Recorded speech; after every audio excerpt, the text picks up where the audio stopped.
This is gonna be long, so where to start? I met him when I was 15 and he was 17. Looking back, the signs were all there. It had started out with small things. Us just roughhousing like buddies. We're both guys, by the way. But it would escalate to him taking me back behind the shed where my friends couldn't see, and then holding me against the wall, fake hitting me. Like pretending to hurt me while laughing the whole time. But he actually did hurt me. I would have bruises for weeks. One time he literally shoved my face in stinging nettles. But my naive 15-year-old self thought it was all in good fun. If only I knew then what I know now. We had started dating at the end of my sophomore year, and over the summer things progressed. He used to beg me to give him massages, and whenever I would refuse, he would pin me down and tickle me until I relented and said yes. And whenever I stopped before he was ready, he'd go back to tickling me. Sometimes he would just randomly pin me down and tickle me, and I would beg him to stop. But the only way to get him to stop was to literally fight him off of me. This happened almost every single time we hung out, and I grew to dread it. I don't know why I kept going back.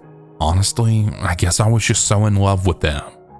I'm 5'3" and weighed even less than I do now, about 100 pounds, and he's 5'7", and he lifted for context. I learned a lot in those days on how to fight someone off that's bigger than me. It wasn't just the tickling though. As I said before, he just liked to jokingly beat me up, but the force of his punches were not jokes. I would have bruises all over my arms and thighs from him punching me. One time I got in the front seat of our friend's car when he wanted shotgun, so he proceeded to punch my arm the entire 15-minute drive until I was almost crying because I kept trying to move away and tell him to stop. My friend who was driving did nothing. I don't know why. I mean, he was even older than both of us. I don't know why he thought that was normal.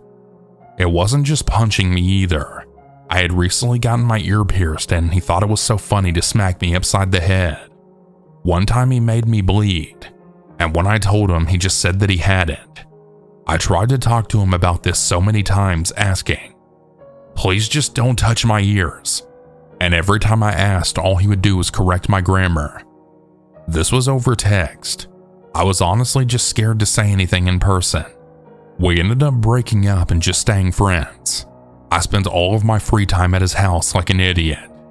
Another thing he had started doing was always wanting to smoke me up, but never smoking himself. Huge red flag, I know. But at the time, all I was thinking was it was more weed for me. I say all of this to explain what our relationship was really like and how utterly confusing this all was for me. To this day, I'm still confused why he acted this way. And now for the part where I think he tried to kill me. I was 16 now and he was 19. The day started off normal. We were just hanging out. From what I remember, this time period is kind of spotty memory for me. The next thing I remember is him sitting on top of my chest and arms, pinning me down like he would normally do to tickle me. But this time he had both hands around my neck, choking me. Not in a sexual way either. Like both hands on my windpipe. I couldn't breathe, could barely talk. I kept hitting his hands and arms, trying to pull them off my neck. It wasn't working. I was trying to say, "I can't breathe, let go." But as I said, I could barely talk. I remember thinking in that very moment, am I gonna die? Is he really gonna kill me? The whole freaking time he was just laughing and smiling. I honestly don't even remember how I got him off of me, but I think I must have used my legs and somehow rolled over. The next day I almost forgot it even happened, until I realized that my neck was sore and bruised when I went to school. I texted him, "You left bruises on my neck." And all I got in response was, "Oh, sorry, my bad." I wish I could say that this was the last time I hung out with them, but it wasn't. I actually forgot it all happened until weeks later when I was talking to my friend and she was horrified. So I decided that I never wanted to see him again, and I texted him that. And no joke, all he said back was, "That's understandable." That's all I freaking got. I have no idea what he would have done if we actually kept hanging out, or if I was just a little weaker. Honestly, I don't want to think about it. I'm posting this on Reddit because it's not something I can ever really talk about. Being a guy, the response I've gotten is, well, you must have given him the wrong idea. He probably thought you were just down to wrestle. But now that I'm older, I know what wrestling with your friends is, and it's always mutually agreed on, and not like that. I'm still so confused. I'm 19 now, and I can't imagine treating someone like that. Oh yeah, and our whole friend group at the time called me crazy and said I was overreacting, all for me not wanting to hang out with them anymore, and they essentially all cut me out. Freaking wild.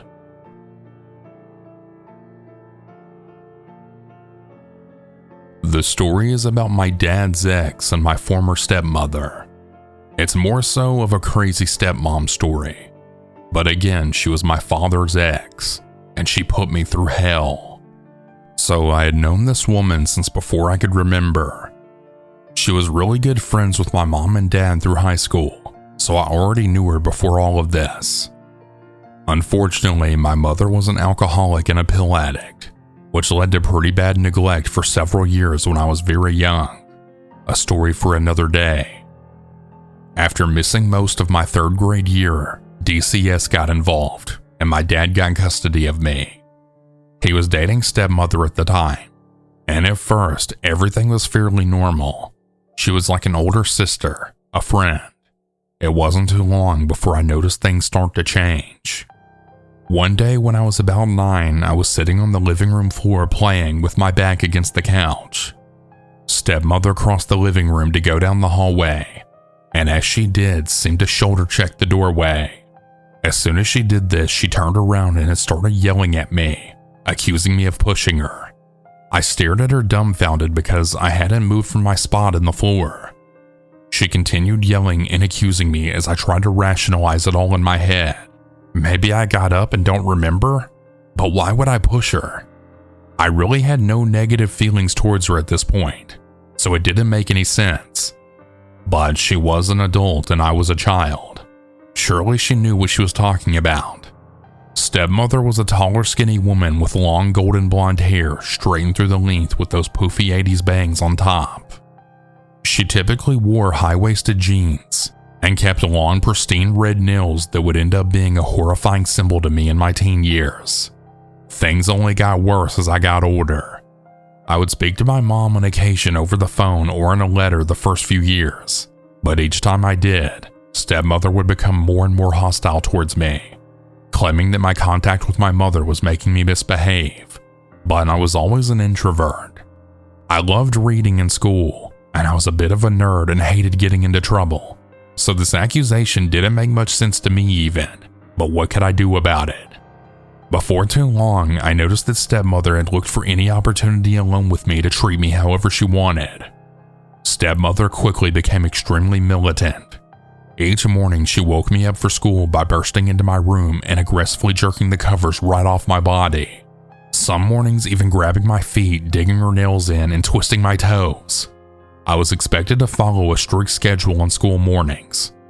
At 6:15 a.m., get out of bed. At 6:15 to 6:25 a.m., get dressed for school. At 6:25 a.m., breakfast. At this time, I was expected to stand in the exact center point of the threshold between the kitchen and dining room, ready to take my breakfast and sit in my spot at the table. At 6:35 a.m., done with breakfast. 6:35 to 6:45 a.m., finish getting ready for school. And at 6:45 a.m., be sitting Indian style in the center of the living room waiting on everyone to be ready. If I did not follow the schedule down to the minute, punishment would be doled out. She would grab my hands while taking my breakfast, twisting 1 or 2 fingers out of socket, pulling me close to grit through her teeth at me with glaring, hateful eyes. Sometimes she would step in, including my feet, grinding her heels into my bare skin, twisting and glaring hate into me. On a few occasions, she even broke my wooden hairbrushes right across my face, leaving busted blood vessels and massive bruises. When the damage was too obvious, she would try and hide me for a day or so, gently waking me the next morning acting as though I was sick and telling me that I was too ill to go to school, then brushing my hair back and telling me to go back to sleep. This treatment rolled over into my days after school, and it would evolve into other aggressive behaviors. She made sure to conceal any sign of mistreatment from my father, but still some happened right under his nose. At the dinner table, she would dig her nails into my leg and scrape so hard that she would shave off chunks of my skin from my shins with her toenails. Even at church, placing what looked like an affectionate hand on my back, but would proceed by giving me an extremely painful and deep pinch into my neck, leaving huge bruises in their place that no one else would see. I was given an hour and a half after school each day to do my homework. After that, I was expected to go to our playroom where I was to entertain her daughter. Stepmother's daughter was between 5 and 7 when things started to get really bad. I was expected to play whatever she wanted, when she wanted, and to abide by any requests made. This was never actually said, but understood and later learned that way. One day during the summer while eating lunch with her daughter in the playroom, she had asked me to open her dessert. She had a kid cuisine that she had merely taken all of 2 bites of. Stepmother would typically leave the plastic on her dessert as a system to encourage her to eat her dinner first. Of course, when she asked me to open it, I asked her if she was done eating her meal, passively addressing the fact that she had barely touched it. I was about 14 at the time, and it seemed like a plausible thing to big sister her about. But when I didn't give her what she wanted, she got up in a huff to go tattle to her mother, as most 6-year-olds would do. Stepmother was immediately enraged and barreled down the hallway in my direction. I don't even think I was out of view of her daughter when she grabbed me by the hair and started dragging me. I tried to keep up, but I lost my balance and fell to the floor as she continued to drag me down the hallway by my hair. Once we reached my bedroom, she had started kicking me in the stomach and then pulled me to my feet to face my bed. She then began rummaging through my belt drawer and pulled out my woven leather belt that she had already used more than once, and then proceeded to beat the hell out of me with the belt, starting at my shoulder blades all the way down to my ankles. Heaven forbid if I screamed, she would just beat me even more. The abuse also did not stop physically, as she seemed to get a real kick out of bullying me. She wasn't so worried about hiding from my father, as she would make us seem lighthearted and jovial when he was around. One evening, while having a family dinner at one of our local go-to sit-downs, she had started kicking me under the table, passing me horribly evil glares. After a few minutes of this, she spoke up. "You chew like a cow," then started laughing. "Why can't you chew right? Doesn't she chew like a cow?" My dad chuckled, thinking it was meant lightheartedly. But as he looked down at his meal again, her death glare was staring a hole through me with a tight jaw, and the gritted teeth told me otherwise. This became a new target for her abuse. She did this again later on when she noticed that I walked on the inside of my house shoes, one day kicking me in the back of the knees, making me fall to the floor. She began kicking me in the back, knocking the wind out of me, all simply over the way I walked. This became my daily life. Speaking out seemed ridiculous because all of these punishments just felt so absurd. I didn't tell anyone for a long time, but as I got older, people around me got wiser. When I was in middle school, my dad and stepmother were called in for questioning by the school. 2 of my teachers were highly suspicious of my bruises and constantly swollen fingers. Stepmother proceeded to put on an act, crying and acting hurt and shocked that they would even think she would hurt a child. I changed schools after that year. Things only got worse once I went to high school, as she seemed intimidated by my aging and gaining maturity. My male friends were off limits, and my curves were to be hidden in horribly unflattering clothes. I didn't really mind so much, as I really had very little interest in boys or displaying my womanhood to any degree. However, one afternoon while taking a shower, she burst into the bathroom to remind me of my timing. As she whipped the bathtub curtain open, she saw the hair growing below my waist. Before I could react, she grabbed the hair and jerked it down, pulling out a handful of my pubic hair. She cursed me for not telling her that I had started maturing in that way. I couldn't tell anyone about that for years. After the belt beating, however, stepmother's sister-in-law saw my backside and had called my dad at work, cursing him and threatening him to report it. I started going to her house on the weekends after that. After this, I got braver and became less scared. Once I saw people reacting to what little they saw of my stepmother's behavior, I knew that I was in the right for sticking up for myself. So I did, in subtle ways at first. I brought jewelry and makeup to school, and I started to give myself space to express myself. Then one morning, while running a minute or two behind on breakfast, stepmother came to the kitchen in a rage. Why wasn't I finished getting ready for school? Before I could turn around from rinsing my dishes, she was rummaging in the utensil drawer and then pulled out a fork. She backed me against the kitchen counter, pressing the fork to my throat. I don't remember what she said to me in those moments, but I remember her hot breath in my ear, hissing through her teeth at me, and I remember the chill of the cold metal prongs on my throat. I was 16. My last day there was a field day of my junior year in high school. I decided to wear a cute little outfit that her sister-in-law had bought me for casual days. It was a cute cap sleeve striped t-shirt. It was cut femininely to suit my curves with long matching shorts. I knew she wouldn't like it, but I also knew that it was completely appropriate for a girl my age, even very conservative in comparison to my other peers. She saw me as I was walking down the hallway towards my bedroom, and I saw the rage fill her. She came at me nails first, grabbing my arms and digging her nails in. This is when I snapped and fought her off, shoving her into a wall. Rage filled me as I went to the living room to grab the phone. "If you touch me again, I'm gonna call the cops." She went pale, and suddenly, I wasn't scared for myself anymore. I couldn't control myself, and I laughed. "You're scared," I said, suddenly enlightened. Her face went blank as she walked towards me. "If I have to make your dad choose between you and me, it's not going to be you," she said coldly. I ignored this sentiment, because I knew she was delusional to think something like that. I went to my bedroom and packed a bag. She didn't stop me, but she did make sure to let me know that if I left, I wasn't welcome back. I ended up spending that summer in Florida with my stepmother's sister-in-law, and I moved in with my grandmother for the next several years. I only saw stepmother again once in my 20s. She had left my dad by the time I was out of high school for the man that she had been cheating on him with. She and I spoke briefly over Facebook that next year, and I confronted her all about what she put me and my dad through. Her response? "I'm sorry if you ever felt unloved. I was just really stressed, and you were a pretty rebellious kid." This first started when I was in my first year of 6th form. My friend, let's call her Candle, introduced me to her other friend who we'll call Amanda. I used to chat with Amanda every day for the next 2 weeks, simply because she used to message me constantly. She seemed like a nice girl at first, until she had started to make me feel uncomfortable around her, as she used to message me, "I want to cuddle you like a big teddy bear," and similar things to that.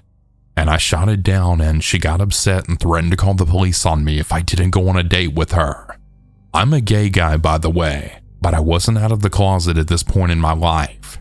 I screenshotted everything she said to me and I showed my friend Candle, and then she stated, "Yeah, I believe you. She's a compulsive liar. She actually lied about a teacher assaulting her, and she used to make things up to make herself sound better than everyone else." I was so glad Candle believed me and advised me to block Amanda, which I did. Fast forward 2 years later. I was now in college and I encountered her again. I didn't recognize her, and I was chatting to her without realizing she was the same Amanda from 2 years prior. That was until I messaged Candle on Facebook, as Amanda told me she knew Candle. Candle sent me a long paragraph. You do realize that's Amanda, right? Then it all came flooding back to me. She's right. It's the same girl who threatened to call the police on me for not going on a date with her. She was dating a friend of mine in college, who's now my bestest friend. I tried to warn him, but he didn't listen to me. Amanda claimed to have a crush on me a second time, and I shot it down right away and told her I'm not interested. She obviously took offense to that and threatened to call the police again, to which I just replied, "Oh yeah, what's the police going to do? This isn't even a police matter," which by looking at her facial expression angered her more, but she walked off. The next couple of weeks went by, and I ended up telling my friend about what she had been messaging me with, and he obviously believed me as he saw her messaging me in real time. She kept asking me on a date and saying that she liked me since day one. But here's the thing, she was in a real relationship with my friend. Naturally, my friend got upset and called her in front of me, and she claimed she had no clue what he's talking about and told him I'm making up lies. Then he forgave her, as she admitted it was true just a week later. To my annoyance, she began hanging out with us. I was nice to her because I didn't want my friend to get upset. She tried telling me that she had 2 children at 17, with one being 13 and one being 3 years old. I thought, that's odd. Something wasn't adding up. I should have called her out, but my friend was there and I didn't want to upset him. She even stated that the 3-year-old child was my friend's daughter, even though he looked confused like it was his first time he ever heard of this child. When she went home, I asked him. He stated, "No idea. She never mentioned a child before now, and we definitely never had sex. Very strange." Fast forward a year and I was working in a shop. She had suddenly showed up and asked to speak to me. My manager let me go on my 30-minute lunch. She was with her friend and she wanted to tell me that my best friend was manipulating her and that he was always hurting her, which I knew for a fact wasn't true. I'm also going to be referring to my friend now as Marcus. Marcus wouldn't hurt a fly, but I just listened to whatever else she wanted to say. She said that she was trapped in a relationship with him and felt scared of him. No idea why she was telling me this, knowing I don't like her. I just acted like I believed her and headed back to work. I then came home and FaceTimed Marcus and I told him everything that she told me earlier that day. He started crying his eyes out because he found out she cheated on him with another guy. A friend of his showed him a picture as proof and forwarded it to me.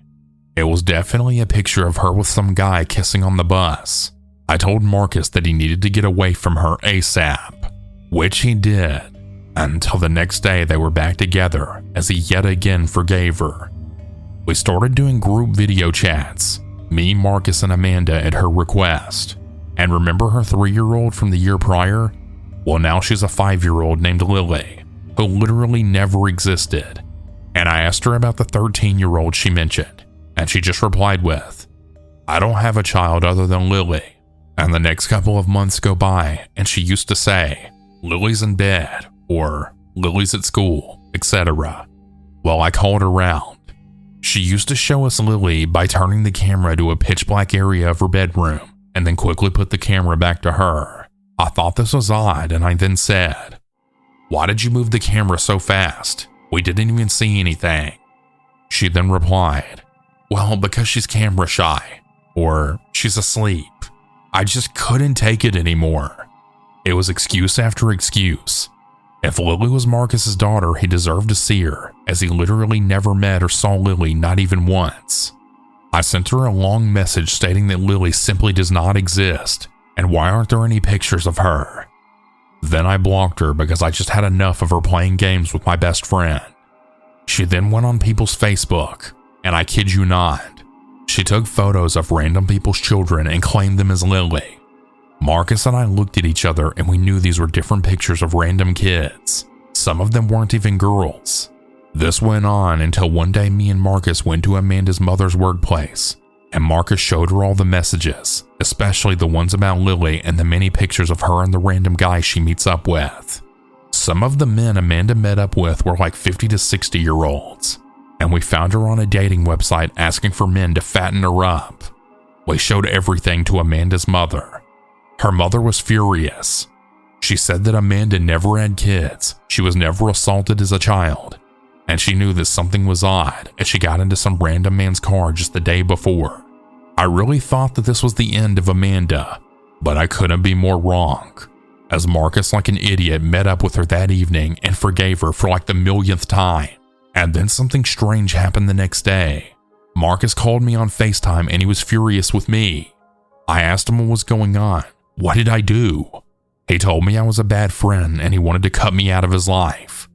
I was in shock, and I actually heard Amanda laughing in the background. Then it clicked.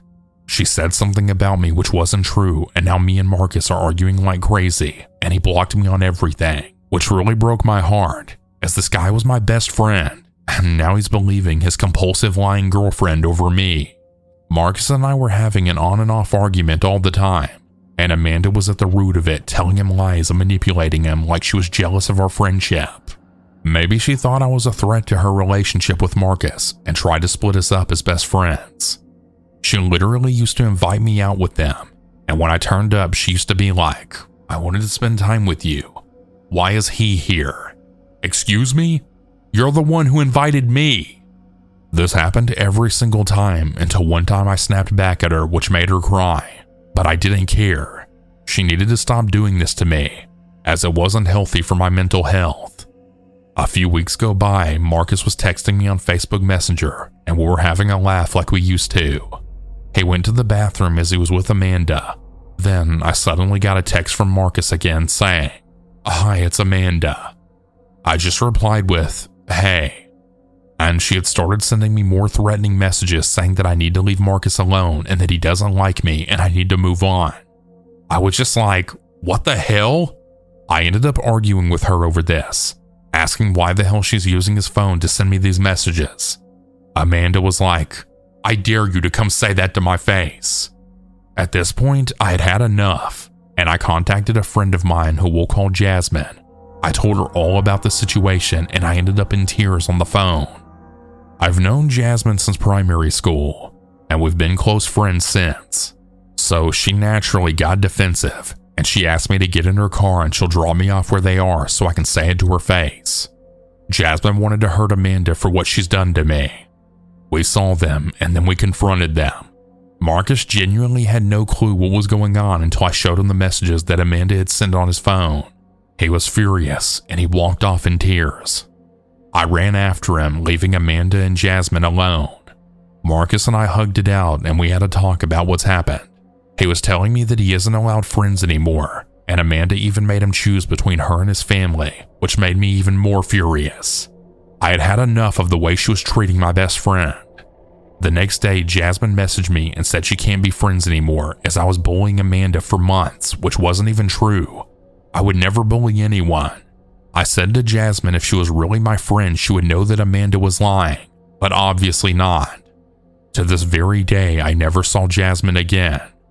This felt like a big betrayal of our friendship, honestly, and I would never talk to Jasmine ever again. This was over 6 years ago. Marcus and I were doing better, and he wasn't letting Amanda manipulate him anymore. That was until these boys came into our lives. Well, first was another girl I was friends with named Alice. I knew Alice for years, and I invited her out with Marcus and I to a pub for a few drinks.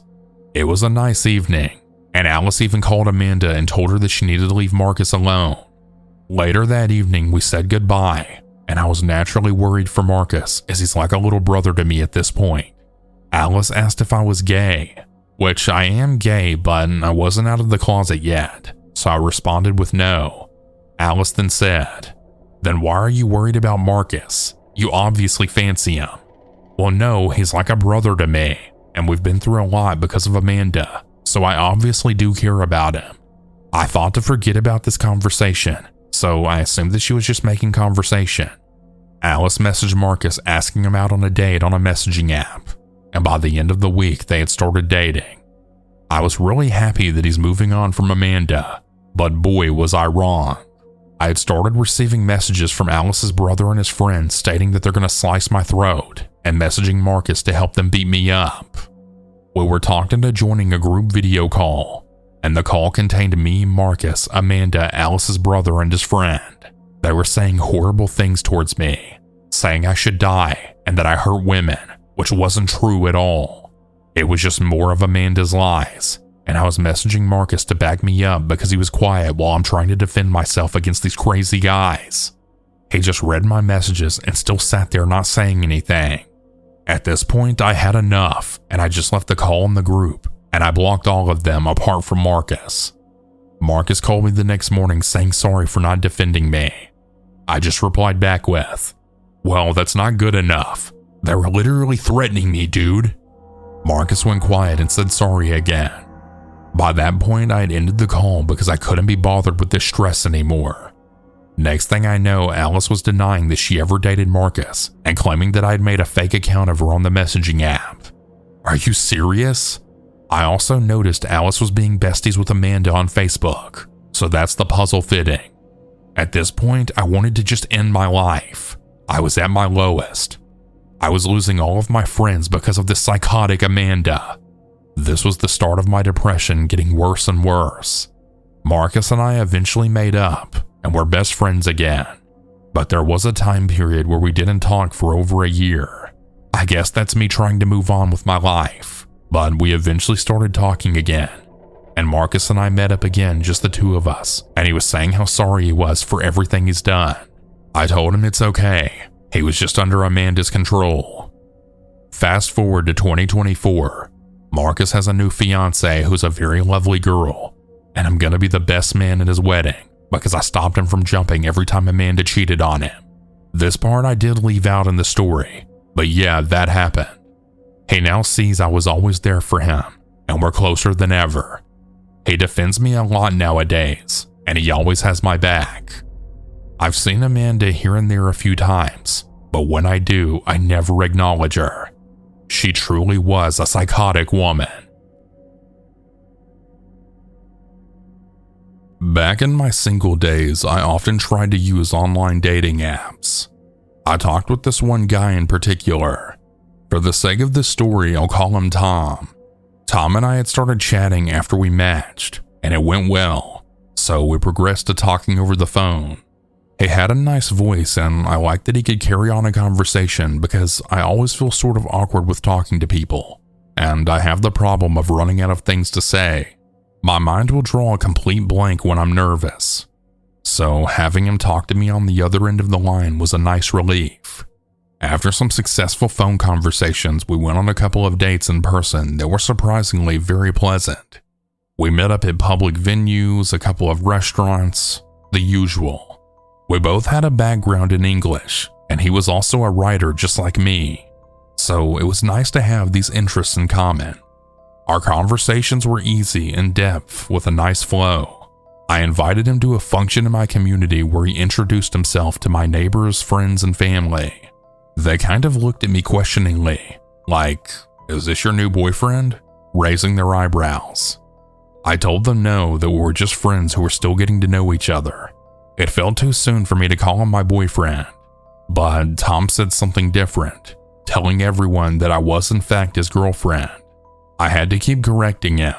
I felt a little embarrassed, and I had really regretted bringing him to the gathering. Overall, we really only dated.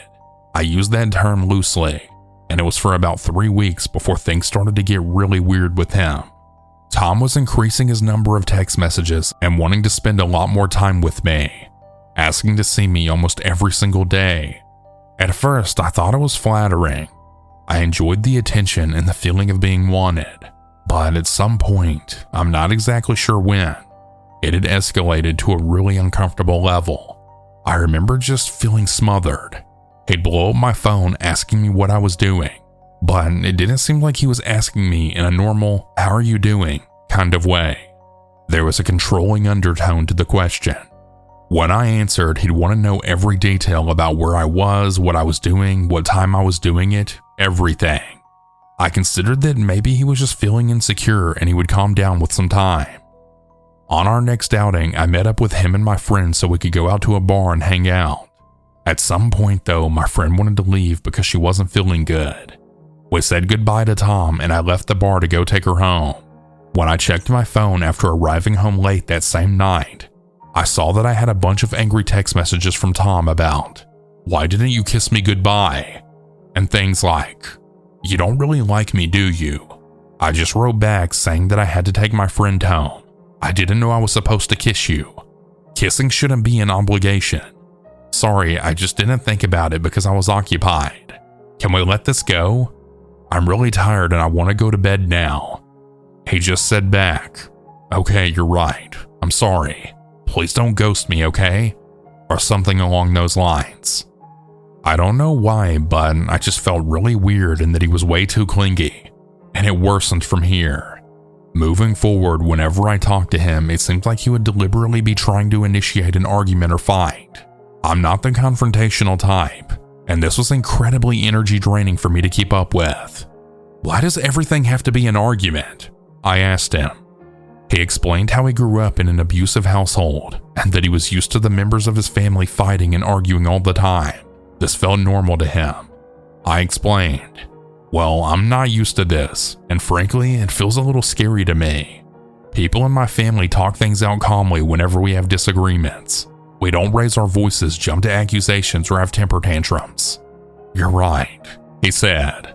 But of course, this didn't change. I lost the spark. The initial attraction I had for Tom was now gone. I actually felt repelled by him now. I decided I just couldn't see him anymore. I felt really sad and guilty for his life situation and the way he grew up. But at the same time, the roller coaster dynamic of our communication was really starting to take a toll on my own mental health. When I broke up with him, he had threatened to commit suicide. I didn't know what to do, so I asked my parents and some of my old psychology course classmates for advice. Everyone advised me that Tom's mental instability wasn't my responsibility and that he needed to go seek help. He kept flooding me with messages on all of my accounts. As I mentioned before, he was a writer, so he'd send beautifully written lengthy pleas for forgiveness. I replied with, "I really just need a break right now," but he ignored my messages and would keep trying. At one point, he had sent me a photo of his dog, telling me that his dog says, "Hi, I miss you." That's when I thought, okay, this is weird and manipulative, so I'm going to block him. And I did. I blocked him on everything: phone numbers, social media accounts, etc. When he couldn't reach me, he resorted to some drastic measures. He emailed my parents. Yes, my parents. "Why is he messaging us?" my parents asked me. "This feels weird and creepy." "I don't know," I said honestly. "He's pleading us to convince you to get back with them." "I don't want to be involved in this," my mom told me. "I don't want you involved either," I said. My parents knew the whole ordeal already because I'd asked for their advice when he threatened suicide. So while having a discussion about it, our consensus was to offer no response. They proceeded to block him as well. Next, it was my friend who had gone with us to the bar. Tom is messaging me, saying that you broke his heart or something," she informed me. "What happened? Did you do something to him?" "I broke up with him. Just don't respond and block him," I said. She obliged, but that wasn't the end of it. Then Tom reached out to my neighbors. I guess he remembered their names at the community function, and he memorized them all by heart. He reached out to each and every one of them with a lengthy, elaborate story about how we had been together for at least 6 months and that we were passionately and madly in love. In this story, he had portrayed himself as some kind of a victim and I was this villainous man-eater or something. Something weird. I don't know, because I didn't want to read it. "What did you do to this poor guy?" I kept being asked over and over again by different neighbors. I was forced to keep repeating an explanation about what happened. "We only went out for like a few weeks," I said. "A month at most." I advised them to please not respond or encourage him. Honestly, I'm a very private person, so having my whole community know about my situation was deeply humiliating for me. This went on for about a year. I'd have someone tell me, Tom tried to reach out to me again. There was one older lady neighbor of mine that actually continued talking to Tom over email even though I asked her to stop. She told me, "But he writes so beautifully, and he's a beautiful dark soul." The whole thing had actually put a rift between her and her husband, so yeah, that was a thing too. A separate neighbor told me that she was afraid for my own personal safety. She said, "He seems like a stalker type like from those crime shows," which didn't do much to help my anxiety. I spent a lot of time indoors for a good while after that. I felt withdrawn, insecure, deeply embarrassed, and most of all, scared. I felt like I had to look over my shoulder whenever I stepped outside of my own home. I took a long break from dating apps, feeling a bit shaken up from the whole experience. 2 years later in 2018, he texted me from a different number saying, "You know who this is. If you still don't want me back, don't respond and I'll leave you alone forever." Even though he didn't give me his name, I just knew it was Tom. Frankly, I was relieved. My first inclination was to think, wow, I'm finally free. Thankfully, he hasn't messaged me, my friends, parents, or neighbors again since. I just hope it stays that way. Some extra information before I bring this to a close. I must have a personality type that draws in these sorts of people, because when I finally met my current husband in the same year of 2018, his mother pulled the same stunt on me, the smear campaign. This happened in 2020, and we were forced to cut contact with her. But that's a whole nother story.